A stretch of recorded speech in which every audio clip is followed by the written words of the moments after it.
Hello students, last class में हमने probability के अंदर कुछ बेसिक डेफिनेशंस को अच्छे से पढ़ा और प्रोबेबिलिटी कैलकुलेट करने वाले फॉर्मूले को देखा। आज की क्लास में हम प्रोबेबिलिटी के फॉर्मूले का यूज़ करते हुए एनसीईआरटी के जो क्वेश्चंस हैं उनको करना स्टार्ट करेंगे। मैं आपको एक एक क्वेश्चन अच्छी तरह से कराऊंगा, बिल्कुल डिटेल्ड तरीके से कराऊंगा ताकि आपका कोई भी क्वेरी, कोई सा भी कॉन्सेप्ट मिस ना हो पाए। देखिए बच्चों, अक्सर प्रोबेबिलिटी के अंदर क्वेश्चन को सॉल्व करने के दो ही तरीके होते हैं। एक तो डिटेल्ड होता है और एक होता है direct solution.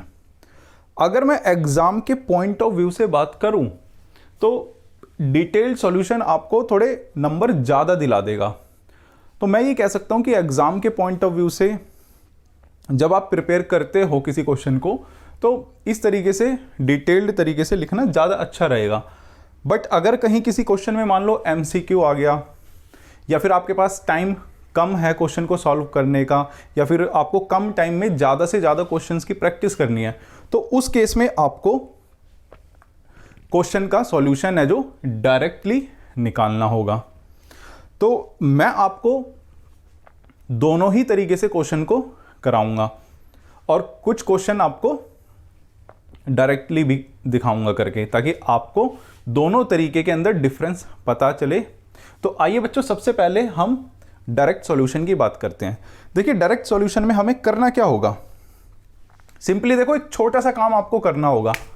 Direct solution calculate करते हुए आपको क्या करना है, सबसे पहले लिखना है पी का मतलब होगा प्रोबेबिलिटी, फिर उसके बाद ब्रैकेट को स्टार्ट कर देना है और यहां पर ब्रैकेट के अंदर है ना वो इवेंट लिखना है स्टेटमेंट फॉर्म में जिसकी आपको प्रोबेबिलिटी कैलकुलेट करनी है। यानी कि जिसकी आप प्रोबेबिलिटी कैलकुलेट करने वाले हो ना, उसको स्टेटमेंट फॉर्म में लिखना। क्या लिखना? स्टेटमेंट फॉर्म में। तो मैं देखो आपको लिखवा भी देता हूं कि किस तरीके से करना है। स्टेटमेंट फॉर्म में ऊपर यानी कि न्यूमरेटर में ये देखो जो आप लिख रहे हो स्टेटमेंट फॉर्म में, ये कोई ना कोई इवेंट ही होगा। आपको क्या करना है, न्यूमरेटर में इस इवेंट की फ्रीक्वेंसी लिखनी है। क्या लिखनी है? फ्रीक्वेंसी। फ्रीक्वेंसी का मतलब कि जो आप चाह रहे हो ना, यानी कि जिसकी आप प्रोबेबिलिटी कैलकुलेट करना चाह रहे हो उसकी एक्चुअली काउंटिंग लिखनी है आपको। और नीचे डिनोमिनेटर में आपको क्या लिखना है? टोटल नंबर ऑफ ट्रायल्स, यानी कि सिंपली अगर मैं बात करूं तो टोटल। तो देखिए आपको सिर्फ इतना ध्यान रखना है, जिसकी आप प्रोबेबिलिटी कैलकुलेट कर रहे हो पी के अंदर, यानी कि जो ये ब्रैकेट है इसके अंदर आपको वो चीज स्टेटमेंट फॉर्म में लिखनी है। ऊपर जिसकी आप प्रोबेबिलिटी कैलकुलेट करने वाले उसकी फ्रीक्वेंसी यानी कि उसकी जो काउंटिंग है वो लिखनी है, और नीचे लिखना है आपको टोटल। देखिए ये चीज आपको इस एग्जाम्पल की हेल्प से मैं कराता हूं ताकि आपको ये चीज अच्छी तरह से समझ में आए। देखो बच्चों, ये जो मैंने सबसे पहले यहां पे क्वेश्चन पिक किया है ना आपको समझाने के लिए, ये एनसीईआरटी का क्वेश्चन है, एग्जांपल नंबर 1। देखिए इस क्वेश्चन में क्या बोला गया है, अ कॉइन इज टॉस्ड 1000 टाइम्स। देखिए ये इंपॉर्टेंट है यहां पर, विद द फॉलोइंग फ्रीक्वेंसी। देखिए किसी सिक्के को, किसी कॉइन को हमने 1000 टाइम्स टॉस किया है और टॉस करने के बाद जो रिजल्ट्स आए ना हमारे पास वो दिए हुए हैं। देखिए रिजल्ट क्या आएगा, हेड या टेल। तो 1000 टाइम्स जब टॉस किया गया है तो उसमें जो हेड आए हैं वो आए हैं 455 और जो टेल आए हैं वो आए हैं 545। तो ये आपको हेड की फ्रीक्वेंसी दे रखी है और ये दे रखी है आपको टेल की फ्रीक्वेंसी। देखिए आपको क्या पूछा गया है, compute the probability of each event, यानी कि आपको हेड की प्रोबेबिलिटी कैलकुलेट करनी है और टेल की प्रोबेबिलिटी कैलकुलेट करनी है।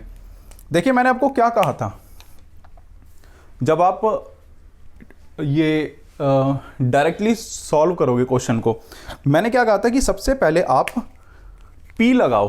क्या लगाओ? P stands for probability. सबसे पहले पी।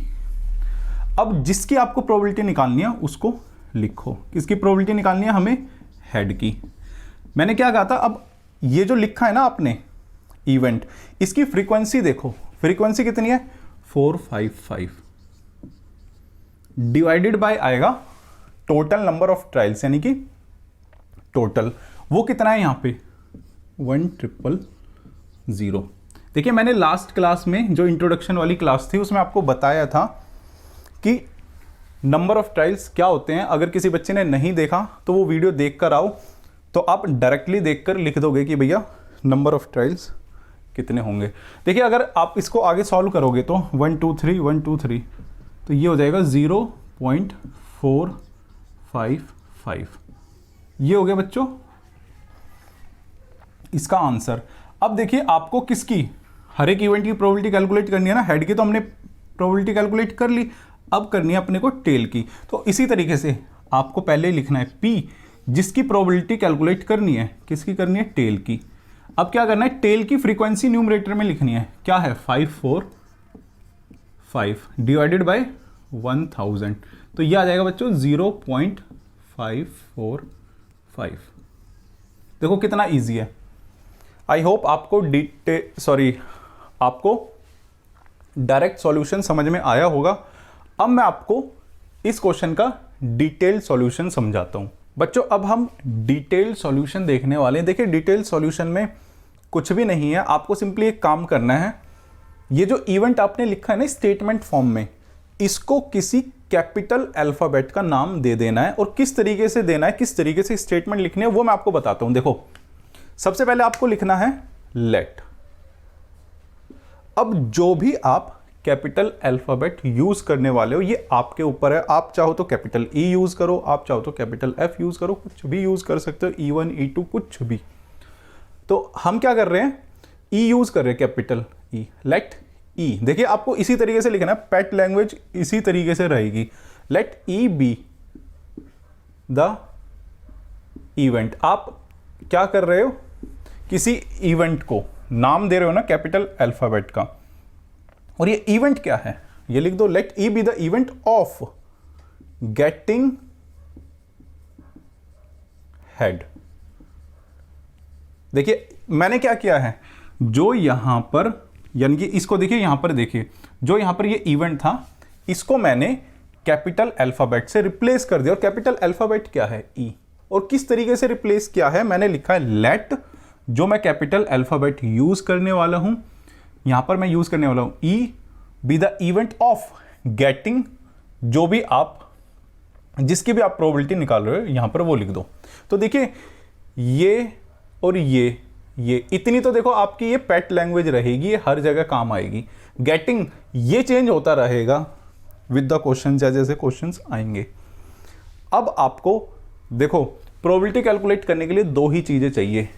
एक तो चाहिए न्यूमरेटर, जो कि है number of trials in which the event happened, यानी कि जिसकी आप प्रोबेबिलिटी कैलकुलेट कर रहे हो उसकी फ्रीक्वेंसी होगी सिंपली, और divided by total number of trials. आपको जो लिखना है ना नेक्स्ट, क्या लिखना है, देखो आपको नेक्स्ट लिखना है नंबर ऑफ फेवरेबल ट्रायल्स। क्योंकि हम इस क्वेश्चन को सॉल्व कर रहे हैं, इस क्वेश्चन के अकॉर्डिंग हम डाटा पिक करेंगे। देखिए यहां पर इवेंट ई क्या है, गेटिंग हेड। अब हेड की फ्रीक्वेंसी कितनी है ये आपको दी हुई है ना, क्या दी हुई है 455। तो यहां पर देखो नंबर ऑफ फेवरेबल ट्रायल्स हो जाएगा आपका 455। या फिर देखो कुछ बच्चे इसको ऐसे भी लिख सकते हैं, number of trials as it is. आप एनसीईआरटी की स्टेटमेंट भी लिख सकते हो, number of trials in which the event E happen, ये भी आप लिख सकते हो। उसके बाद आपको लिखना है total number of trials. Total number of trials क्या है बच्चों 1000। तो आपके पास देखिए प्रोबेबिलिटी क्या आएगी P। अब यहां पर आपको P के बाद यानी कि ब्रैकेट के अंदर कोई स्टेटमेंट नहीं लिखनी है, क्योंकि स्टेटमेंट को आपने क्या किया है, कैपिटल अल्फाबेट से रिप्लेस कर लिया है। तो उस कैपिटल अल्फाबेट को लिख दो P ऑफ E, यानी कि प्रोबेबिलिटी ऑफ गेटिंग E क्या है, इवेंट गेटिंग हेड। अब देखो ऊपर आएगा क्या, फेवरेबल ट्रायल्स, यानी कि जो आप यहाँ यानी कि ये कैलकुलेट कर रहे हो ना जिसकी प्रोबेबिलिटी, इसकी फ्रीक्वेंसी आएगी, यही तो हम लिख रहे हैं ना 455 divided by total number of trials.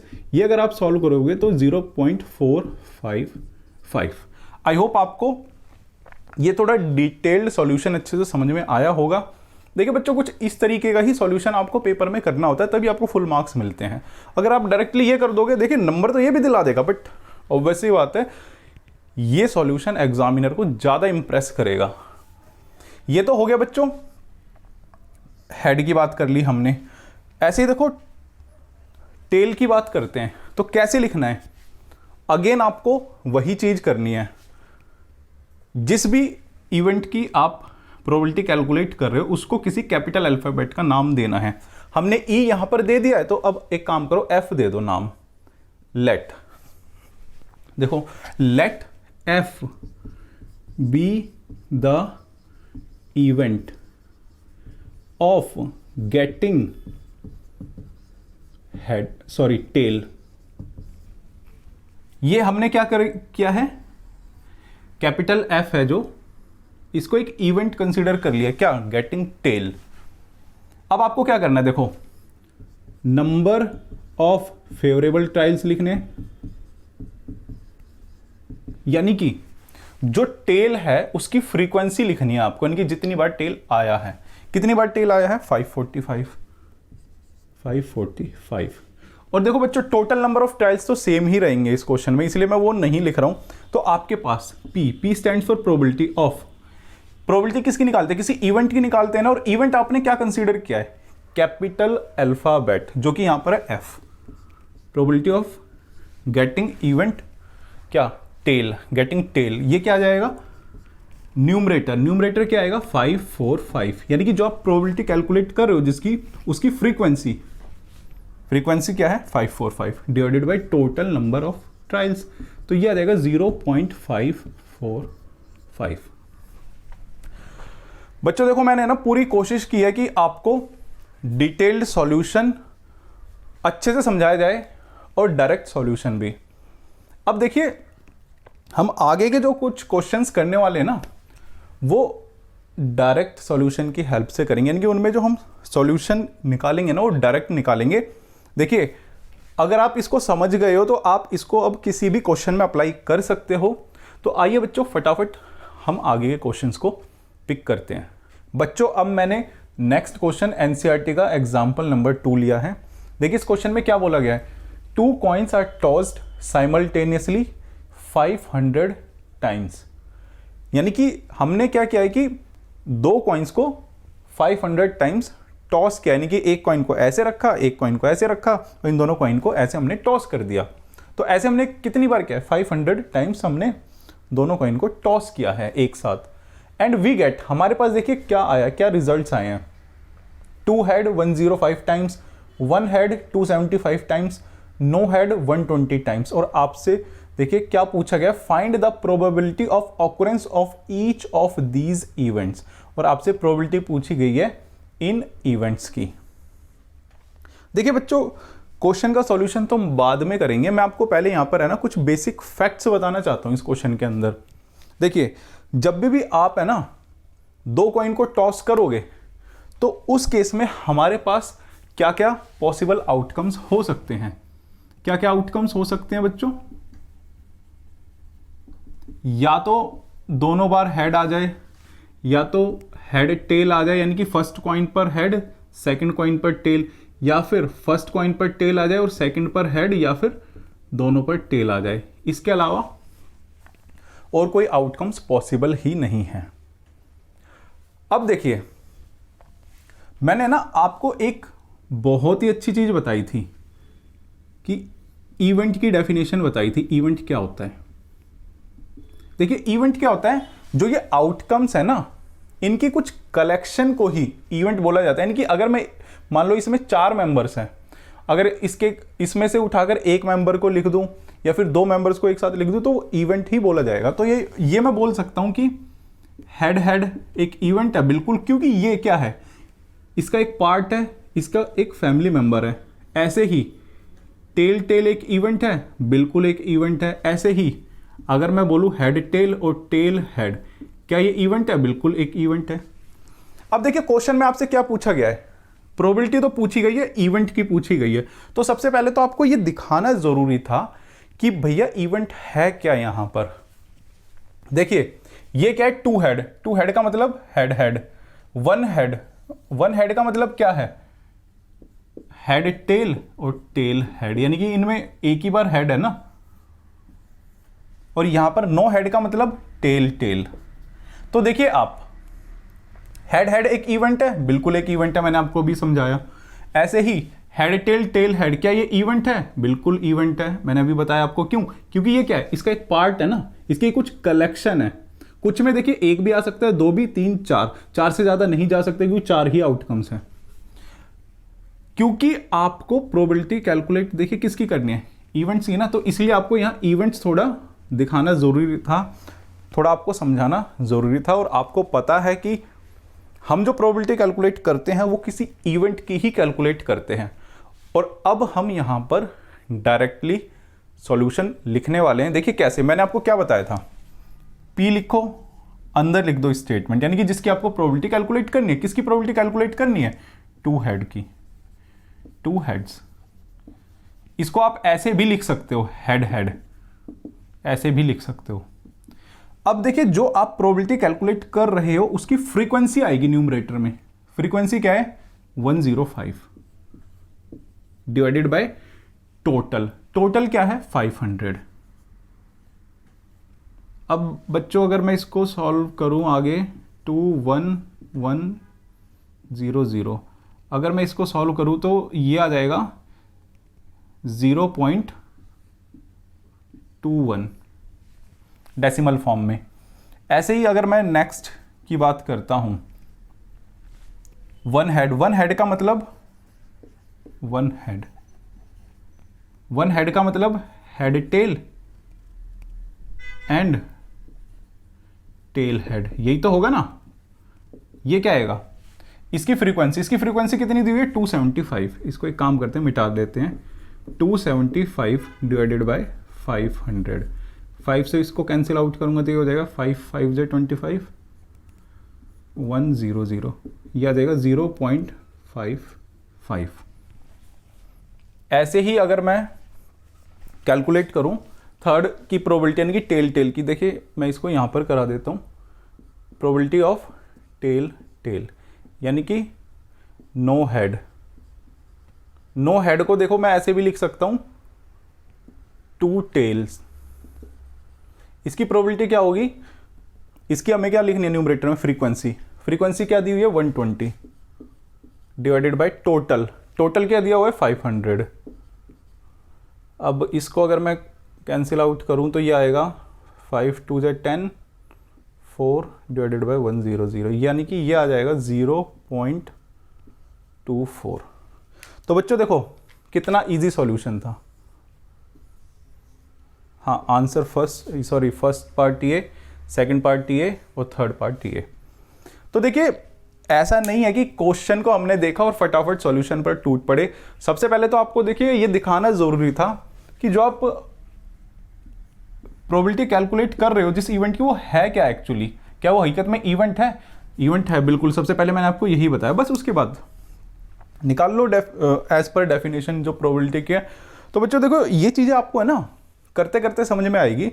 अब इसी तरह के कुछ एक दो क्वेश्चंस और पिक कर लेते हैं हम लोग, ताकि आपको ये कॉन्सेप्ट में और भी ज़्यादा क्लियरिटी आ पाए। आई होप आपको ये क्वेश्चन बिल्कुल अच्छे से समझ में आया होगा। अब नेक्स्ट क्वेश्चन की तरफ बढ़ते हैं हम लोग। बच्चों अब हम नेक्स्ट क्वेश्चन करेंगे। देखिए ये नेक्स्ट क्वेश्चन आपको एनसीईआरटी में मिल जाएगा, एग्जाम्पल नंबर 3। देखिए इस क्वेश्चन में क्या बोला गया है, अ डाई इज थ्रोन 1000 टाइम्स, यानी कि एक डाई को, एक पासे को हमने 1000 टाइम्स फेंका, 1000 टाइम्स हमने रोल किया उसको, with the frequency for the outcomes 1 2 3 4 5 and 6 as given in the following table. तो जो रिजल्ट्स आए ना, देखिए जब आप 1000 टाइम्स किसी डाई को रोल करोगे तो 1000 टाइम्स कुछ ना कुछ रिजल्ट्स आएंगे। रिजल्ट्स में क्या 1 2 3 4 5 6 कुछ भी आ सकता है। तो आपको क्वेश्चन में दिया गया है कि 1 कितनी बार आया है, 2 कितनी बार आया है, 3 कितनी बार आया है, 4 कितनी बार आया है, 5 कितनी बार आया है और 6 कितनी बार आया है।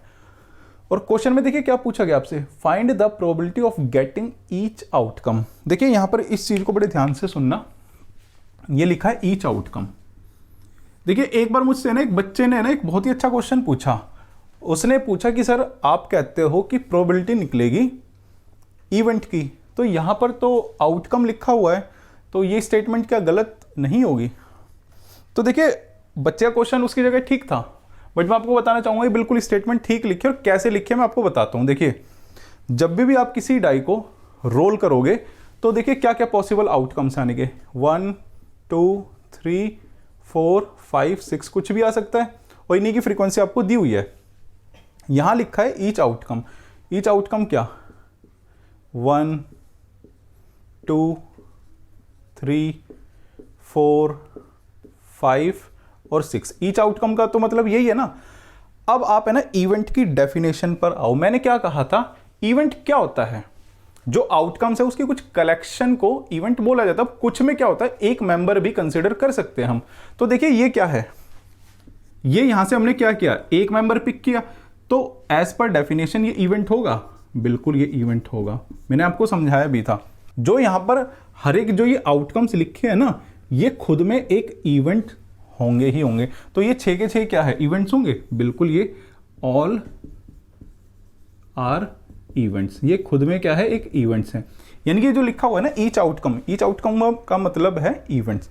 तो कंफ्यूज होने की आपको भी कोई जरूरत नहीं है, बिल्कुल आउटकम लिखा हुआ है, बिल्कुल ठीक है, क्वेश्चन में कोई प्रॉब्लम नहीं है। अब इसके सॉल्यूशन की बात करते हैं हम। देखिए सॉल्यूशन वही हम डायरेक्ट लिखेंगे इसका। देखिए कैसे लिखेंगे, जिसकी भी आपको प्रोबेबिलिटी निकालनी है, प्रोबेबिलिटी किसकी निकालनी है, ईच आउटकम। ईच आउटकम का मतलब गेटिंग 1 2 3 4 5 और 6, सबकी आपको प्रोबेबिलिटी कैलकुलेट करनी है। तो सबसे पहले मैं लिखता हूं P। देखिए शॉर्टकट में हम इसी तरीके से करते हैं ना, P अंदर जिसकी हम प्रोबेबिलिटी कैलकुलेट करने वाले, क्या किसकी प्रोबेबिलिटी कैलकुलेट करने वाले, गेटिंग 1। इसकी फ्रीक्वेंसी 1 की फ्रीक्वेंसी देखो, 1 की फ्रीक्वेंसी क्या है, 179 डिवाइडेड बाय टोटल। टोटल देखो क्या है, 1,000। तो ये देखिए 0.179, ये हो गया बच्चों इसका आंसर। ऐसे ही प्रोबेबिलिटी ऑफ गेटिंग, अब मैं देखिए थोड़ा शॉर्ट में लिख रहा हूं 2, ये क्या आ जाएगी, 2 की फ्रीक्वेंसी देखो 150 डिवाइडेड बाय 1,000, तो ये आ जाएगा 0.15। ऐसी प्रोबेबिलिटी ऑफ गेटिंग, यहां पर है ना गेटिंग आप ऐड कर लेना, गेटिंग 3, ये क्या हो जाएगी, 3 की फ्रीक्वेंसी देखो 157 डिवाइडेड बाय 1000, तो ये क्या हो जाएगा 0.157। तो देखो ये आपके आंसर्स हैं, इनको मैं सर्कल कर देता हूं।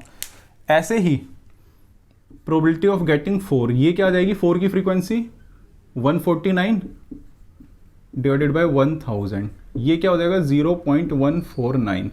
ऐसी प्रोबेबिलिटी ऑफ गेटिंग 5, ये क्या हो जाएगा, 5 की फ्रीक्वेंसी यानी कि 175 डिवाइडेड बाय 1000, ये हो जाएगा 0.175। ऐसी प्रोबेबिलिटी ऑफ गेटिंग 6, ये क्या हो जाएगा 190 डिवाइडेड बाय 1000, ये हो जाएगा 0.19। तो देखो गेटिंग 1 की प्रोबेबिलिटी ये आ गई, 2 की आ गई, गेटिंग 3 की आ गई, गेटिंग 4, गेटिंग 5 और गेटिंग 6। तो देखो बच्चों मैंने पूरी कोशिश की है कि आज की क्लास में आपको अच्छे से क्वेश्चन सॉल्व कराऊं। मैंने हर एक टाइप से आपको क्वेश्चन को सॉल्व कराने की कोशिश की है, चाहे वो डिटेल्ड हो चाहे डायरेक्ट हो। तो उम्मीद आपको आज की क्लास का अच्छे से समझ में आया होगा। तो बच्चों अभी तो शुरुआत है, आगे की क्लास में भी हम बिल्कुल इसी तरह से एकदम डिटेल्ड सॉल्यूशन करने वाले हैं। तो बच्चों अब हम आज की क्लास को यहीं फिनिश करते हैं, मिलेंगे नेक्स्ट क्लास में। नमस्कार, जय हिंद।